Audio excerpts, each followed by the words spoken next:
মুখ্যমন্ত্ৰী ডক্টৰ হিমন্ত বিশ্ব শৰ্মাই মিয়াক অসমৰ পৰা খেদিম নাম কৈ খিলঞ্জীয়া মুছলমান এইখন গাঁও ডক্টৰ মহিদুল ইছলাম বৰা অসম সাহিত্যৰ প্ৰাক্তন সভাপতি, এই কাষতে আছে ইমৰান শ্বাহ, অসম সাহিত্য পদ্মশ্ৰী ডক্টৰ ইমৰান শ্বাহ।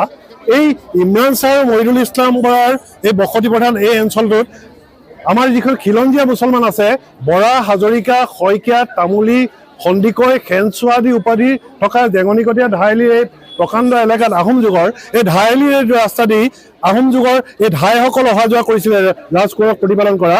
কিন্তু বিজেপি চৰকাৰৰ নিৰ্দেশত ৰাজ্যিক নিৰ্বাচন আয়োগে খিলঞ্জীয়া মুছলমান গৰীয়া মৰীয়াসকলৰ নাম কৰ্তন কৰি অসমীয়া মুছলমানৰ স্বাভিমানত আঘাত কৰিছে।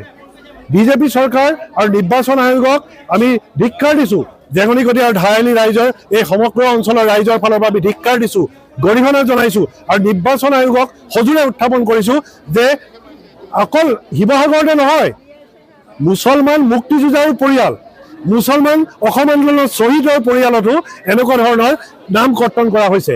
অসমীয়া মুছলমানসকলৰ স্বাভিমানত আঘাত কৰিছে। তেওঁলোকক আমি ধিক্কাৰ দিছোঁ আৰু বিধানসভা নিৰ্বাচন আহি আছে। বিধানসভা নিৰ্বাচনৰ ইয়াৰ উচিত প্ৰত্যুত্তৰ উজনি অসমৰ মুছলমান আৰু যিসকল আছে খিলঞ্জীয়া মুছলমানে আজি এইবিলাক যে কৰিছে, অসম বিধানসভা নিৰ্বাচনত আমি বিজেপি চৰকাৰ নিৰ্বাচন আয়োগক উপযুক্ত প্ৰত্যুত্তৰ দিবলৈ আমি সাজু হৈ আছোঁ।